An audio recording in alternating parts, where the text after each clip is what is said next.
আজকে আমরা ফিলিস্তিনের পক্ষে ইসরায়েলের বিপক্ষে মাঠে নেমেছি। আমি অত্যন্ত দুঃখের সাথে আপনাদের সামনে কিন্তু তুলে ধরতে চাই, আমাদের হাতে এখন 3টি কাজ আছে।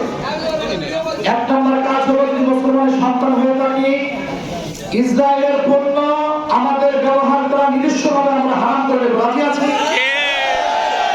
আজকে থেকে আমরা ওয়াদাবদ্ধ হতে পারি, ইসরায়েলের পণ্য আমাদের ঘরে যাবে না।